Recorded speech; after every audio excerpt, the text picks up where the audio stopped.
Bueno, nos metemos en nuestra próxima entrevista, como se los anunciábamos. Esta semana hemos estado noticiando sobre la situación de los incendios en el Amazonas.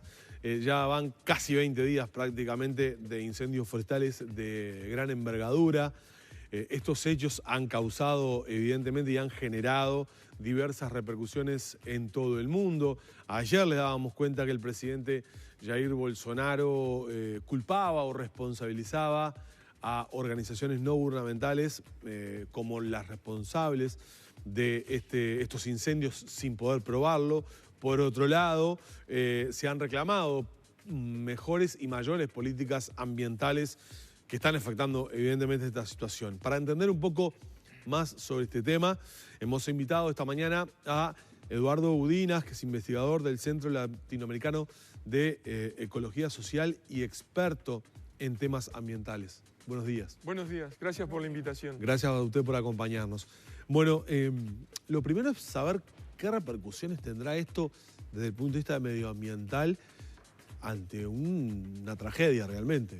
Bien, para responder eso necesito hacer una advertencia insistiendo en que los incendios que en este momento están ocurriendo en la Amazonía ocupan también la Amazonía de Bolivia y de Perú, y además le siguen incendios en la ecorregión del Cerrado, que es en el centro de Brasil. Por lo tanto, estamos presenciando que el fuego devora no solamente el bosque tropical, sino otras áreas de enorme importancia.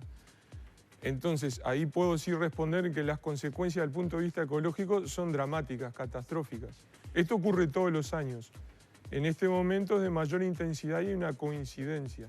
Pero allí donde el fuego quema el ambiente original, sea del cerrado o sea de la selva tropical, no queda nada. O sea, es devastador. Sí, yo he estado ahí varias veces, en la Amazonía de Perú, de Brasil y de Bolivia.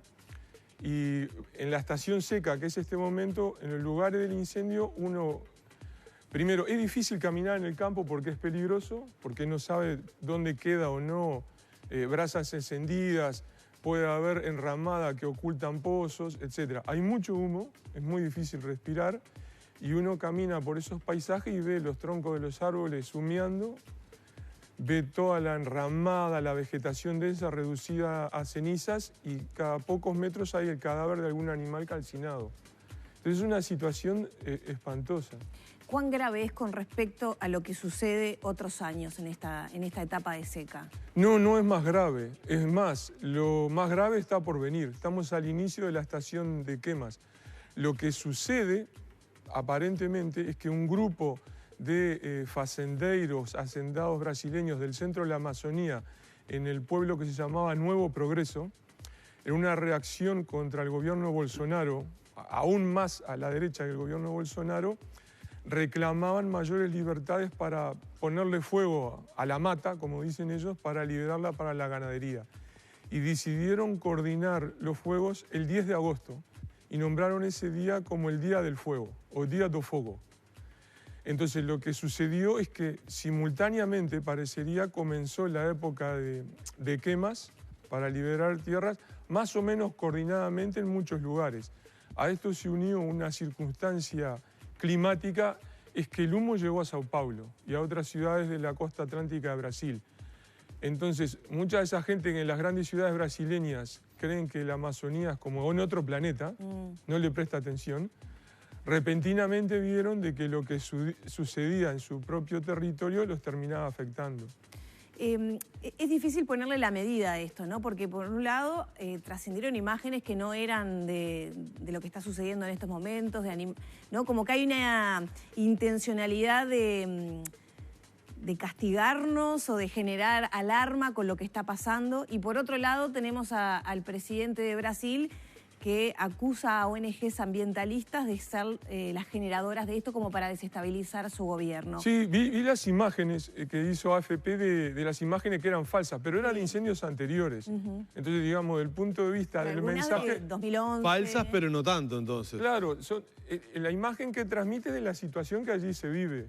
Es de la situación que se vive. Bien podrían replicarse para la actualidad, más allá de que fueron viejas. Sí, perfectamente, perfectamente. También hay que tener una advertencia de que para un grupo importante de ganaderos y de agricultores, el fuego es la bendición.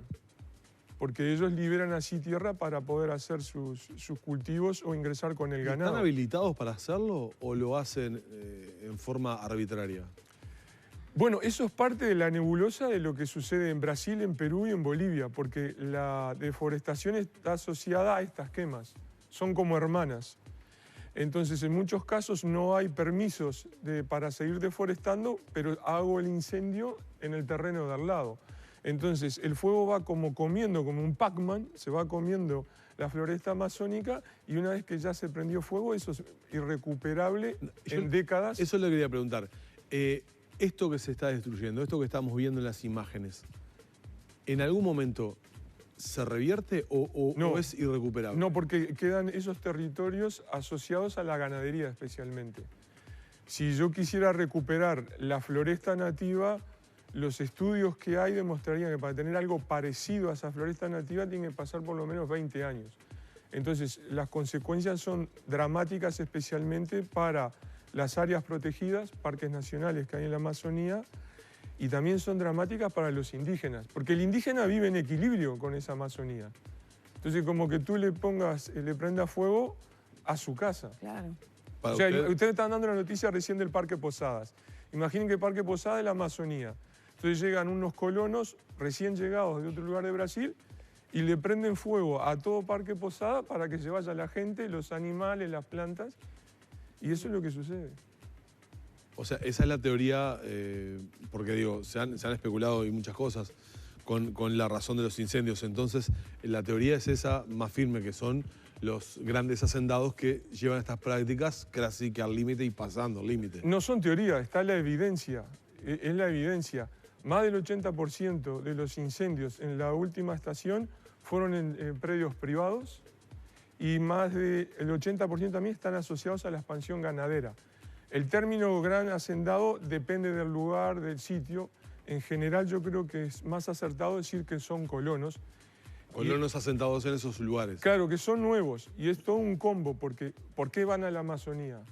Porque el viejo ganadero que estaba en el centro de Brasil, que le pone fuego a los pastos para liberar pasturas más tiernas para su ganado, su predio es comprado por los sojeros en la expansión del cultivo de soja. Entonces este ganadero se muda a la Amazonía, donde la tierra es más barata, compra una mayor superficie y el modo que tiene para convertir la selva en sitio de ganadería es prenderle fuego. Ayer la ONU emitió un comunicado, una alerta, porque entre otras cosas habla de la posibilidad de afectación hasta el calentamiento global, ¿no? Sí, hay emisiones. Lo que sucedió ayer, les puedo actualizar algunas noticias que miré hoy a primera hora de la mañana, es que la situación es tan dramática, pero al gobierno de Bolsonaro, lo mismo ocurre en el gobierno de Bolivia, ¿no? Entonces esto, fíjate que desde los dos extremos ideológicos es la misma práctica. Desde el gobierno de Evo Morales en Bolivia, que está padeciendo incendios, al de Bolsonaro. ¿Qué sucede? Ya conformaron un gabinete de crisis ayer en la tarde en Brasilia, que incluye al Ministerio de Defensa, al del Ambiente, al de Agricultura. ¿Por qué? Porque hubo declaraciones del presidente Macron y de otras potencias europeas que posiblemente en la próxima cumbre del G7 van a analizar el papel de Brasil. Entonces, el sector agroexportador... Ya lo acusó de colonialista por no tener en cuenta los países de la región. Los calificativos del hijo de Bolsonaro sobre Macron fueron tremendos. Sí, son tremendos. Tremendos. Bueno, el gobierno Bolsonaro tiene... Insultándolo prácticamente, ¿no? Cuando era candidato, él tenía una vieja teoría promovida por su canciller de que la Amazonía se la querían llevar los extranjeros. Ahora, ¿qué es lo que sucede? Todo el sector del agronegocio tiene el temor de que esto termine en algún tipo de sanción comercial contra las agroexportaciones brasileñas. Entonces le pide a la ministra de Agricultura que reaccione.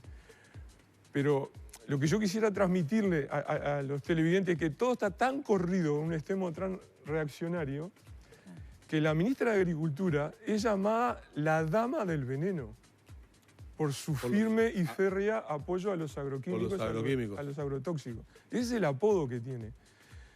Y el ministro del Ambiente, como lastimosamente está sucediendo en muchos países sudamericanos, es tener un ministro del Ambiente cuya tarea es no proteger el ambiente, que es lo que está sucediendo con el ministro Salle, que además tiene juicios pendientes, está siendo procesado.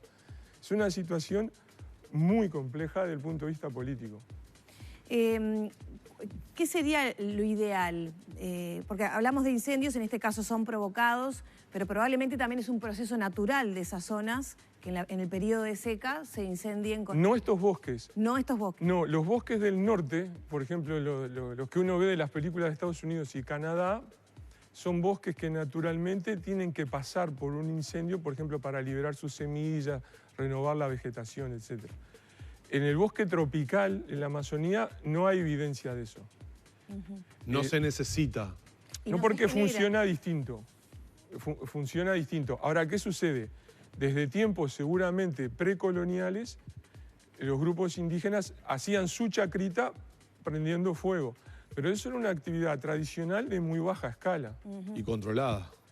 Controlada además por limitaciones tecnológicas. Entonces ahí había una práctica agrícola, sobre todo, en equilibrio con la floresta. Y la floresta podía utilizar eso también para renovarse y aumentar su riqueza. Lo que estamos viendo ahora nosotros es una artificialización máxima. Claro, y a una escala que sí daña ese espacio tan importante para el mundo. Y en el Cerrado es la segunda región ecológica más grande de América Latina. Es enorme. Y al ritmo que vamos va a desaparecer en esta generación, toda artificializada. Brasil ya padeció eso a finales del siglo XIX y principios del siglo XX, cuando el segundo bosque tropical más grande del continente, que era la Mata Atlántica, desapareció. ¿Por qué desapareció? Sobre todo por el cultivo de café. Entonces estamos repitiendo una historia donde una demanda de exportación genera una transformación territorial y ecológica en América del Sur a escala continental. ¿Qué se requeriría para acompañar la vida productiva del país, pero protegiendo esta zona y su importancia ecológica? Bueno, en el anterior gobierno, sobre todo en la primera administración del gobierno Lula, había un sistema de monitoreo más efectivo que lo que parece que va a suceder ahora, porque el gobierno Bolsonaro también está diciendo de que va a reformar todo el seguimiento satelital de las quemas. Había un combate a la tala ilegal, a estos incendios ilegales, y además había una persecución al tráfico ilegal de madera que también está asociada a esto. Y ellos lograron reducir la tasa de deforestación anual. Lo lograron hacer. Esto se ha desbocado ahora con el gobierno Bolsonaro. Entonces, eso son como medidas de emergencia, para que el paciente no se me muera.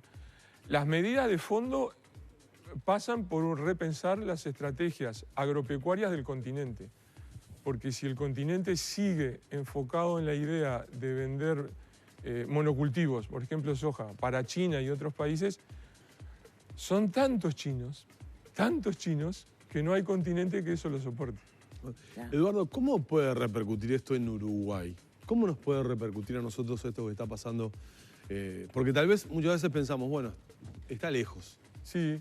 ¿Qué afectación podemos tener en Uruguay? Yo tengo buenas y malas noticias. ¿Cuál querés primero? Bueno, primero las buenas. Bueno, buenas noticias. Las malas. No, siempre primero las buenas. Yo creo que esto es sano porque obliga a pensarnos que nosotros somos parte de esta América del Sur. Nos interpela. Dice Nos usted. interpela que estamos de alguna manera ecológicamente ligados a lo que allí sucede. Porque la tasa de deforestación en la Amazonía, hay creciente evidencia que, por ejemplo, afecta directamente el régimen de lluvias en la Cuenca del Plata. Entonces, esas son cuestiones que tenemos que mirar, porque muchas veces pasamos de lo que sucede en el barrio a la crisis en Londres, en París o en Washington, y nos salteamos nuestro contexto sudamericano. O sea que muchas de las lluvias o del ciclo de lluvias en esta región, en nuestro país, dependen mucho de lo que pasa en la Amazonas. Sí, hay creciente evidencia de que eso es así. ¿Y la mala? La mala noticia es que yo creo que una parte importante de nuestros actores políticos no entienden esto. Ayer escuchaba declaraciones del ministro Benech diciendo Uruguay está en el sentido opuesto porque planta árboles y no los quema. Cuando el ministro Benech dice eso, demuestra que no está entendiendo el fondo del asunto, porque las selvas no se plantan. Lo que se planta es pino y eucalipto para la plantación forestal, pero una selva no se planta. Y nosotros tenemos problemas serios con nuestra Amazonía, entre comillas, que son nuestros montes nativos. Entonces, si yo voy a 2 cuadras de mi casa y encuentro que la parrillada sigue con el tala, el espinillo, el molle, etcétera, algo está pasando con el monte nativo. Entonces, esas son nuestras Amazonías. Nuestra gran Amazonía, por ejemplo, la horqueta del Queguay grande y el Queguay chico, eso es lo que hay que proteger. Si no tenemos unas políticas de protecciones más efectivas, Uruguay se queda sin sus Amazonías. Y Uruguay está en el fondo de la tabla. Tenemos menos del 1% de nuestras áreas protegidas de un punto de vista ecológico. Estamos en el fondo de la tabla, posiblemente en el mundo. Y cada vez que prendemos la parrilla para hacer el asado no nos damos cuenta de eso. No. Ahí va el tala, ahí va el espinillo.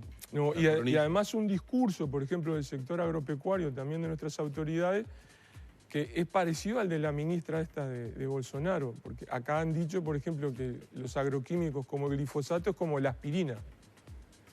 Entonces, insistir en eso también debilita el entramado de exigencias ambientales. Ya tenemos que cerrar, pero quisiera un último mensaje porque yo lo intentaba esbozar al inicio de esta entrevista.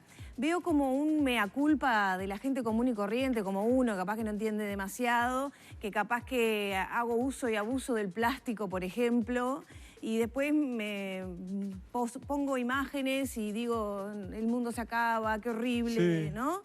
Genera una cosa, y por otro lado tenemos unas autoridades a nivel global que no son conscientes o que aprovechan esta oportunidad para generar otras cosas que van más allá de cuidar este espacio tan importante para todo el mundo, no solo para quienes vivimos cerca de ese lugar. ¿Cuál es el punto medio que deberíamos tomar los ciudadanos? El punto medio para mí es que tiene que tomarse el tema ambiental como se toma el tema de salud pública. O sea, las cuestiones de la salud y la calidad de vida ya son inseparables de las cuestiones ambientales. Esas cuestiones ambientales van de cuán sucia esté la ciudad, a la calidad del agua que tomamos, pero también a la calidad de los alimentos que hacen nuestro almuerzo, nuestra cena. Entonces, el punto medio comienza por exigir que haya normas y que esas normas sean efectivamente controladas. Y cada uno puede hacer eso desde su lugar. O sea, no hay por qué ir a defender con un chaleco contra incendio, estar allí apagando llamas en la Amazonía, porque tenemos nuestros propios incendios aquí en casa. Gracias, Eduardo, por habernos acompañado esta mañana, por todos estos conceptos. Gracias a ustedes. Muy bien. Cerramos la nota por acá y nos vamos derecho a la tanda. Bueno, muy bien, chicos.